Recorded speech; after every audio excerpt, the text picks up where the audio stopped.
Hi, I'm Bob Herbert. Welcome to OpEd.tv. Demos is a progressive think tank here in New York that researches and offers both insight and wisdom on some of our most important public policy issues. These include wealth and income inequality, racial justice, and the unending struggle for a truly fair democracy. I have the great privilege to be a distinguished senior fellow at Demos, and it is both a privilege and my great pleasure to have as my guest the president of Demos and one of the great young leaders in America, Heather McGhee. Heather, welcome. Thank you so much, Bob. So that was a brief intro, but why don't we start by you telling us about Demos, what it is, and what some of its important goals are. Thanks, Bob. So Demos was founded 15 years ago, and our mission is to work for an America that is going to have, where everyone in the country is going to have an equal say in our democracy and an equal chance in our economy. So an equal say and an equal chance. We believe that those two things are really linked. So we're fighting for a more inclusive democracy where everyone's voice is heard, that's knocking down the barriers to participation, onerous registration rules, voter ID. Also, in addition to trying to get people into the process, we're also fighting to get big money out, to overturn Citizens United and even more, to pass public financing of elections. And then when we look at what is it going to take to create an equal chance in America for everybody, we think about issues like debt-free college for all, returning to that kind of big public investment in our common future. I guess to say this is an extraordinary presidential campaign is an understatement. That's right. And at least on the Republican side, these issues of race and racism, which so many people would like to avoid, have been right there on the surface. You recently co-wrote an important cover story for The Nation magazine that takes kind of a fresh approach to this issue. And essentially what you're saying is that racism and the shredding of the social contract hurts whites as well as blacks in America. So talk about that a little bit. That's right. I mean, I think right now, particularly in the Democratic primary, we are seeing a very interesting conundrum for the Democrats. Can we put together the multiracial Obama coalition, the young people, the people of color, particularly right now at this moment of rising racial consciousness among young millennials of color, those people who have been so crucial to the Democrats' success since 2008, I include myself as one of them, and who are so crucial to the future of our country, while also knitting together a coalition that includes not just people of color, but also white Americans, two categories. White Americans who are already progressives, but most importantly, white working and middle class Americans who may be on the fence, who are in some ways the white Reagan Democrats, the swing voters who right now are really feeling the economic pinch, who are very much resonating with Bernie Sanders' hard-edged economic populism. It's been a dream for organizations like Demos that work on issues of economic inequality to get back the white working and middle class voters who should be on our side in terms of the kinds of policies that would make the American dream possible again for working and middle class families of all races. But white families have really seen where they had something, frankly, right, when we had a social democracy in the 50s, 60s, and 70s. They know what it means to have lost that. And so here's the question. Can we have a message that talks about inequality, talks about racism, but says the same integrated message to both white folks and people of color? And right now we don't have that. Right now we're saying economic inequality, take on the banks, to white populists, and we're saying Black Lives Matter, pathway to citizenship for working and middle class people of color. So two separate stories on parallel tracks, exactly, so they don't converge. Yeah. You wrote in this article, the truth is, in the post-war era, racism helped create the white middle class, and since the Reagan era, racism has helped destroy it. Can you elaborate on that a little bit? Absolutely. So I was born in 1980. So I actually have grown up entirely. We don't really accept that people were born in 1980, but go ahead. It happened, I swear. I've grown up entirely in the Reagan neoliberal economic order. So that has seen my generation be the first generation to not be better off financially than our parents. That's seen a set of economic policies that are really conservative and reactionary that frankly were endorsed by folks in both parties up and down the ticket for a long time.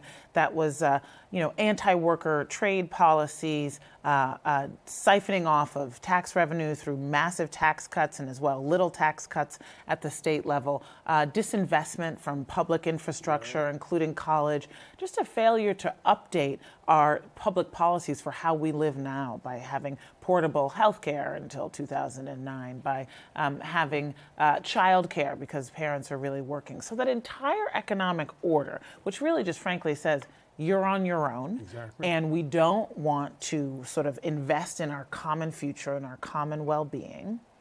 I'm saying, and Ian Haney Lopez, who's my co-author, we're saying at Demos, there's a racial element to that story. Yep. The you're on your own, we don't want to invest in each other, and it hasn't been explicit for the most part, but we just think that there's actually it's no accident that we created in this country a robust set of investments and agreements between labor and government and business for a period of time, and then post-war period when the beneficiaries of that agreement were all going to be white men. And we were all on board for a public policy system that created the white middle class and excluded people of color deliberately through racist policies in our housing markets, in our labor markets, in our collective bargaining. And yet now, when we have a more multiracial country, really starting to in the 1970s and 80s and 90s, that social contract was shredded. And unfortunately, we really believe, and lots of social science shows this, that so many white Americans who were really sort of on the fence politically were sold a bill of goods about a conservative story about the economy because it was unconsciously, on the part of many white voters, really preying at their racial anxiety. I like to say that this inequality that Bernie Sanders talks about, that Elizabeth Warren talks about, that very much is sort of a white populist story right now, is kind of what America gets when we decide to take the public swimming pool of opportunity in this country and drain it because people of color line up and get ready to join. Exactly. So you've released a video, a short video in connection with the Nation magazine article, and the video addresses some of these very points.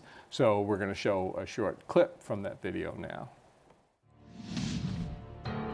Lyndon Johnson in 1964 is the last Democrat to win a majority of the white vote, and he won in a landslide, campaigning on the promise to end poverty in a generation.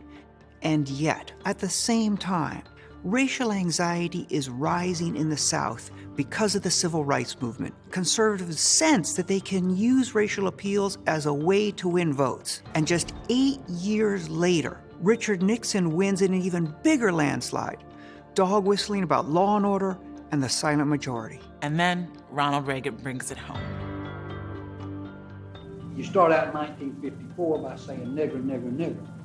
By 1968, you can't say nigger. That hurts your backfire. So you say stuff like forced busing, states' rights, and all that stuff. And you're getting so abstract now. You're talking about cutting taxes, and all of these things you're talking about are totally economic things. And the byproduct of them is blacks get hurt worse than whites. We want to cut this, and we want is much more abstract than even the busing thing, and a hell of a lot more abstract than nigger, nigger. He's able to convince many Americans to actually side with the preferences of the 1% by making fear of people of color tied to our very idea of government. So Lee Atwater is explaining dog whistle politics, of which he was one of the architects. But as you've been pointing out, those politics have been very effective. So can you sort of outline for us how the politics of race and racism, sometimes mostly in the past few decades, less explicit than it was back in the 1950s and 1960s, but explain how that kind of politics have led us to this kind of chaotic moment in our presidential politics right now. Right. Well, if you really want to read the book on this, you definitely should pick up Ian Haney Lopez's book, Dog Whistle Politics, and he makes this point very, very well. But here's the 1, 2, 3 punch, right? First, there's a broad anxiety that is stoked about fearing that makes white Americans, and lots of people of different colors actually, fear people who are unlike them, fear people of color, particularly. Tropes about undeserving welfare queens, inner city crime. The new word for it is thugs. We're seeing it all the time, right? Illegal aliens at the border. I mean, you remember in the midterm election, it was illegal aliens coming across the border that may either be ISIS or be bearing Ebola. I mean, it was just a cavalry of sort of racialized fear and anxiety, right? So you have that. Step one, make white voters fear people of color. Step two is, because they fear people of color, you should distrust the government. Now, how do you make that link between fearing people of color and the government? Well, obviously in the Obama era, it's very, very easy to do that because the face of the government is an African-American man. But even starting in the 1980s, really what was done, Ronald Reagan, did this so well. He basically said the government is on the side of people of color and not on the side of you, white working class. Government is the problem, Exactly. therefore. Government is the problem. Government is wasting money on undeserving welfare cheats and not controlling this explosion of crime of people of color. So you link people of color to the government, and we see it all the time now. I mean, when Paul Ryan talks about makers and takers, and Mitt Romney talks about the 47%, Jeb Bush talks about people who just want free stuff. What is the image that comes to mind there? It's obviously people of color, undeserving people of color. And so we have that, and I just should say that now, because economic insecurity is so widespread, I think that there's been a new trope where it's actually the sort of white, down on her luck, waitress mom who's actually also now part of that undeserving core. So it's starting to spread sort of out from the inner city into so many of us. But so you have step one, fear people of color. Step two, distrust government. And so if you distrust government, what do? You cut government. You cut taxes. So number three, the step is, if you distrust government, trust the marketplace and the 1%. Starve the beast. Exactly. And then guess who gets those tax cuts? Who gets the bulk of those tax cuts? And now, I'm sorry, go ahead. I was just going to say, and this is where it comes around to how racism hurts all of us. And this is really what Ian and I were trying to do in our piece, was say that there is an interest not just for people of color in combating racism, but for white economic populists who want to see really progressive solutions. All of it depends on a sense of a social contract, on a robust government, on public spending and higher taxes, none of which we can get if all of those ideas are still racialized and white voters are alienated from them because of it. Right. You're noting that blacks and whites are hurt by these kinds of politics and by race and racism and racialized policies. It's important to note that you are not arguing that the full extent of the racial injustice in this country falls equally on whites and blacks. So, by no means. I think that there are really, racism has evolved in America, and there are a number of different forms of racism right now. Racism at its heart promotes the belief in a hierarchy of human value. But how is that belief promoted? Sometimes it's through structural racism, right? The kinds of laws that seem colorblind on their face, but actually add up to limit opportunity. Institutional racism, as we have in the criminal justice system or in our public education system, the way property taxes, for example, decide how much funding you're going to get for your local schools, and so that bakes in inequality of opportunity. That's an example of institutional racism. But of course, there is strategic racism. In strategic racism, the point when conservative politicians use it is not necessarily to hurt people of color. The point is to win elections and win the policies that the 1% and their donors are actually promoting. Right. And so that's where white Americans end up being hurt, as well as African Americans and Latinos, from the disinvestment in things that would help all of us, because they're being painted as things that would help just some of us. And that's what we mean when we say that so often white working people vote against their own social and economic interests. Now, the most egregious offenders politically have been those in the Republican Party, going back at least into the Nixon Southern strategy, but probably before that. But the Democrats do not have clean hands on this issue. Talk a little bit about the way the Democrats have exploited dog whistle type politics as well. You know, in some ways, race has been the organizing factor in our politics since this country was founded, but certainly since the mid-1960s and the beginning of the Southern strategy. And so there has always been a dance on the Democratic side of how do you basically keep a reliance on the steady African American and slightly, you know, increasing certainly over time, Latino votes. But how do you make sure that you can build a winning coalition with white voters? And it was a much more fraught calculation in the 1990s when Bill Clinton was trying to sort of win back the Reagan Democrats, was trying to break from a Democratic Party that had been seen as too close to civil rights, to Jesse Jackson, to the party of LBJ. He was trying to really reclaim the idea that the Democratic Party could be for white suburban voters. And that's where you really saw the Democratic Party dog whistling. You saw the Democratic Party and the Clintons really talking about reforming welfare when that was not a massive drain on our public purse. It was not a massive issue in our economic policies. And yet it became a priority because of what it communicated about government, about the size of it, and about who it was going to be tough on instead of being soft on. Right. I want to talk a little bit about President Obama. He's won two remarkable campaigns for president, but in so many ways he's been treated disrespectfully, sometimes terribly. And I just want to get your thoughts about or your feelings about the way he's been treated. I think back not that long ago, Chris Christie talked about, you know, we're going to kick his butt out of the White House. I mean, he's not going to do anything. You know, he's going to leave with dignity in the same way he's conducted himself for almost 8 years. But we have in a more serious way, we have a Republican majority in the Senate that insists that it will not consider any Supreme Court nomination that the president makes. So just a few of your thoughts on the way President Obama has been treated. This is a really good question, Bob, and it is something that is, I think, very frustrating to many Americans of all races because the president has won the popular vote and the electoral vote twice.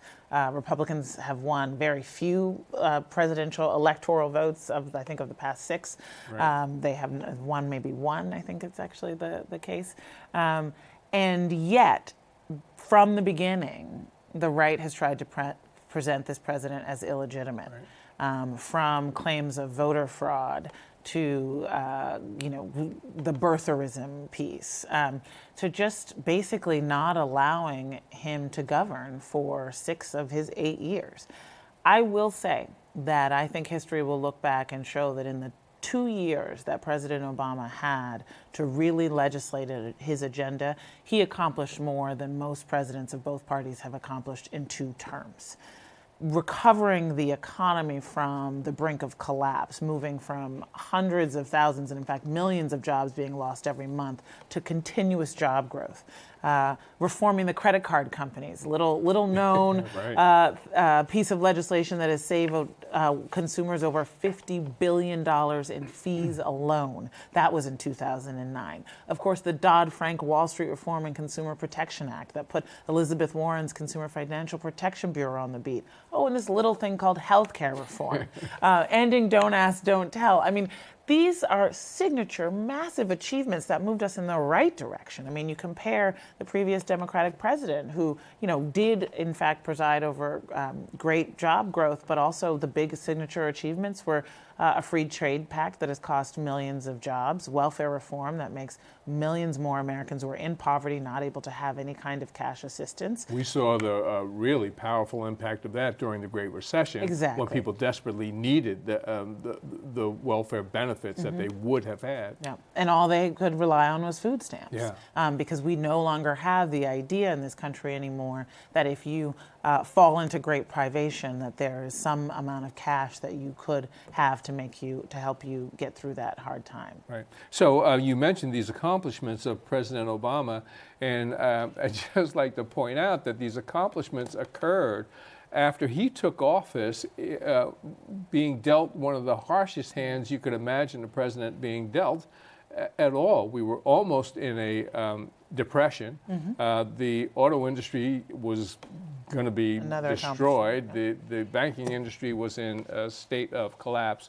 It really was extraordinary, and I agree with you that I think history is going to be kind to this president. We've only got a couple minutes left. One of the issues that has been a big issue with Demos has been the cost of college education, and we're at a time when a college degree is more important than ever if you want to have a middle-class standard of living. So talk a little bit about the cost of college and what can be done about it.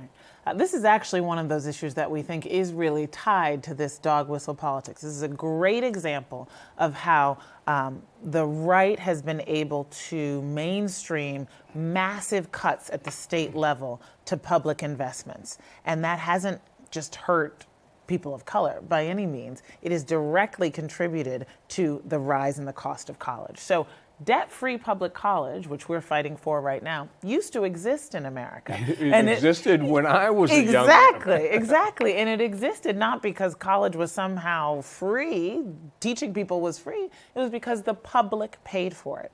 And over the last 20 years, we've had a 26 cents on the dollar per pupil average cut across states in the amount of public money that's going to pay for the cost of college. So what is making up that huge gap?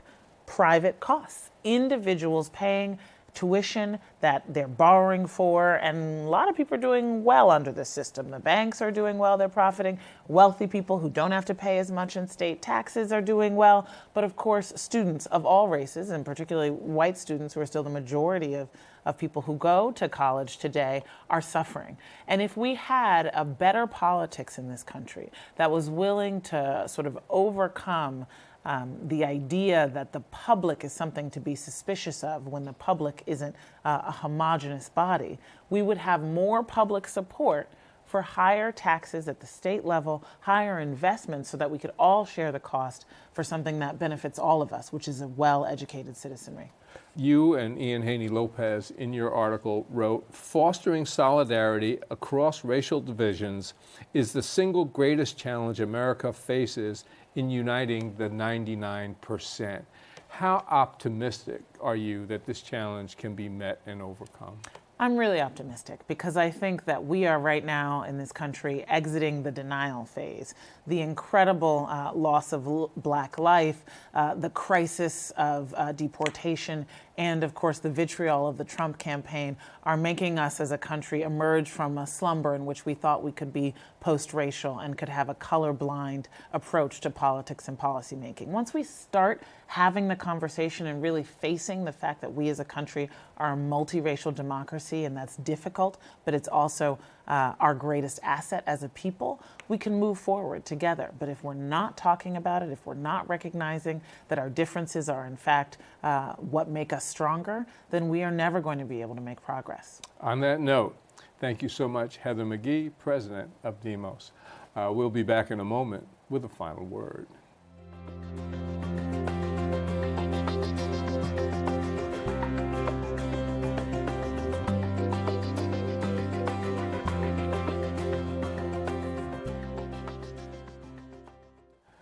I've heard a lot of people say that in a general election, Americans will never put Donald Trump in the White House. He's too extreme, they say. He's too divisive. He's ill-informed. He's gross. Well, having spent the better part of my life as a journalist, one thing I've learned is that anything can happen. And you can bet the mortgage that something wildly unexpected is just around the corner. I remember the 1968 campaign. Millions of Americans had staked their hopes on Bobby Kennedy. He would bring blacks and whites together. He would end the war in Vietnam. Those hopes died with Kennedy, the victim, like he was, of an assassin's bullet. Most of us remember the crazy election of 2000. Who would ever have imagined that that campaign would end with the Supreme Court handing the presidency to George W. Bush, a man who lost the popular vote and who would have lost the Electoral College as well if the votes in Florida had been properly counted. When I say anything can happen, I mean anything. Less than a year after Bush was elected, we endured the tragic events of September 11, 2001. Those terrible planes seemed to have come out of nowhere, and we soon found ourselves enmeshed in two horrible and seemingly endless wars. My point is that when the fate of the nation is at stake, you cannot afford to take anything for granted. If it matters to you whether Donald Trump becomes president, or if you care about any number of other issues, economic fairness, racial justice, women's rights, climate change, whatever, it would behoove you not just to vote, but to badger your relatives and friends and colleagues and acquaintances to make sure they vote as well. Even better, join a voter registration effort and volunteer to help get people to the polls on Election Day. With so much at stake this year, those votes could end up as an all-important firewall against an electoral catastrophe. That's all for now. See you next time.